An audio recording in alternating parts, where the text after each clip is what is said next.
Baiklah, Assalamualaikum warahmatullahi wabarakatuh. Sebelumnya perkenalkan, nama saya Yulianisa Fitri, NIM 19329199. Di sini saya akan membahas materi yang pertama, yaitu mengenai pengertian pengembangan sistem instruksional. Pengembangan sistem instruksional adalah suatu proses menentukan dan menciptakan situasi dan kondisi tertentu yang menyebabkan siswa dapat berinteraksi sedemikian rupa sehingga terjadi perubahan di dalam tingkah lakunya. Baiklah, pembahasan selanjutnya yaitu mengenai kegiatan pokok bagi para pengembangan sistem instruksional. Yang pertama yaitu menentukan hasil belajar, dalam arti prestasi siswa yang dapat diamati dan diukur. Yang kedua yaitu mengidentifikasi karakter siswa. Yang ketiga, memilih dan menyelenggarakan kegiatan belajar mengajar bagi siswa. Yang keempat, menentukan media untuk kegiatan belajar mengajar. Yang kelima, menentukan kriteria seberapa prestasi siswa yang telah dianggap cukup. Yang keenam yaitu memilih metode yang dapat menilai kemampuan siswa. Yang ketujuh, menentukan metode untuk memonitor dalam kegiatan belajar mengajar. Dan yang kedelapan, mengadakan perbaikan yang diperlukan dalam kegiatan belajar mengajar. Baiklah, mungkin hanya itu yang dapat saya sampaikan. Saya ucapkan terima kasih.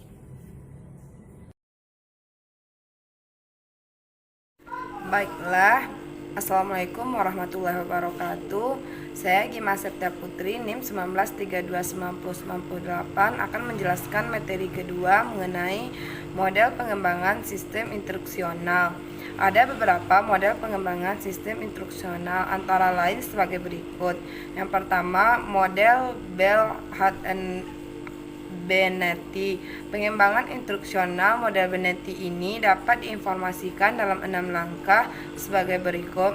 Langkah pertama, merumuskan tujuan. Langkah kedua, mengembangkan tes. Langkah ketiga, menganalisis kegiatan belajar.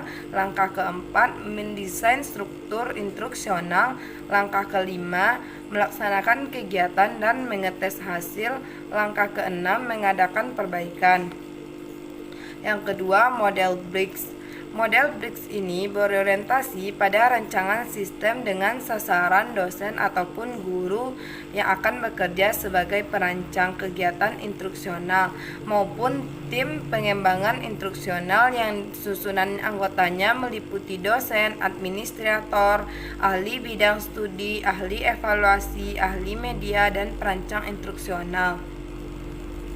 Yang ketiga, model CAM. Pengembangan instruksional yang dikembangkan oleh CAM ini juga disebut sebagai desain instruksional yang terdiri dari 10 langkah. Yang pertama, penentuan tujuan instruksional umum atau TIU, yaitu tujuan yang akan ditetapkan menurut masing-masing pokok bahasan. Yang kedua, menganalisis karakteristik siswa. Yang ketiga, menentukan tujuan instruksional khusus atau TIK. Yang keempat, menentukan materi pelajaran yang sesuai dengan tujuan instruksional. Yang kelima, mengadakan penjajakan awal. Yang keenam, menentukan strategi belajar dan mengajar yang relevan. Yang ketujuh, dalam memilih strategi belajar mengajar tersebut harus melalui analisis alternatif. Yang kedelapan, mengkoordinasikan sasaran penunjang. Dan selanjutnya, mengadakan hasil evaluasi. Dan hasil evaluasi tersebut digunakan untuk mengontrol dan mengkaji sejauh mana keberhasilan. Yang keempat, model ID atau Instructional Development Institute. Model ini juga menggunakan model pendekatan sistem yang meliputi 3 tahapan. Yang pertama, tahapan pembatasan. Identifikasi masalah dimulai dengan analisis kebutuhan atau yang disebut need assessment.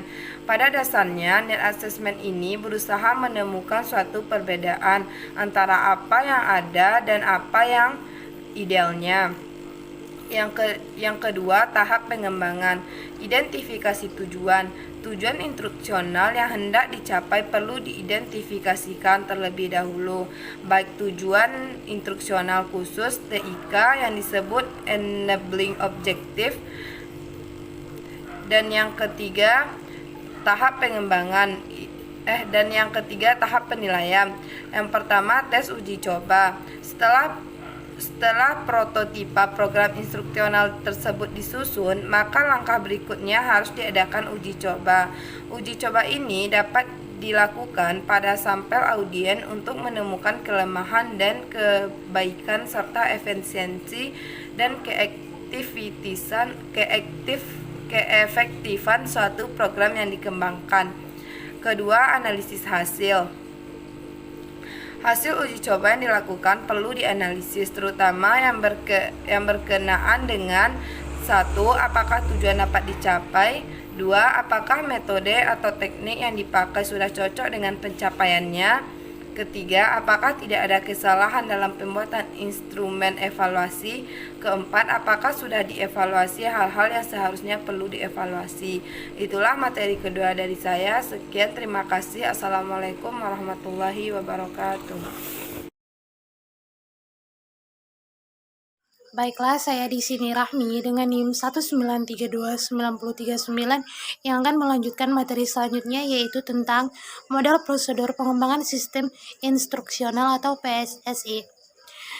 PSSI adalah suatu langkah pengembangan dan pelaksanaan pembelajaran sebagai suatu sistem dalam rangka untuk mencapai tujuan yang diharapkan secara efektif dan efisien. Model PSSI atau prosedur pengembangan sistem instruksional dalam model yang dikembangkan di Indonesia untuk mendukung pelaksanaan kurikulum 1975. PSSI terdiri dari 5 tahap. Yang pertama yaitu merumuskan tujuan. Pedoman perumusan tujuan yang memberikan petunjuk bagi guru dalam merumuskan tujuan-tujuan khusus. Perumusan tujuan khusus itu berdasarkan pada pendalaman dan analisis terhadap pokok-pokok bahasan atau subpokok bahasan yang telah digariskan untuk mencapai tujuan instruksional dan tujuan kurikuler dalam GBPP. Yang kedua, mengembangkan alat evaluasi.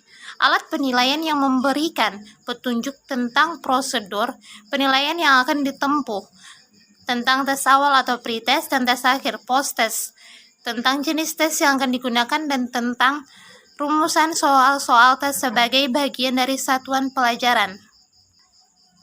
Yang ketiga, mengembangkan kegiatan belajar mengajar. Merupakan petunjuk-petunjuk bagi guru untuk menetapkan langkah-langkah kegiatan belajar siswa sesuai dengan bahan pelajaran yang harus dikuasai dan tujuan khusus instruksional yang harus dicapai oleh para siswa. Yang keempat, mengembangkan program kegiatan pembelajaran yang merupakan petunjuk-petunjuk bagi guru untuk merencanakan program kegiatan bimbingan sehingga para siswa melakukan kegiatan sesuai dengan rumusan TIK, yakni merumuskan materi pelajaran, menetapkan metode, dan memilih alat dan sumber belajar. Yang terakhir yaitu pelaksanaan program, yang merupakan petunjuk-petunjuk dari program yang telah disusun.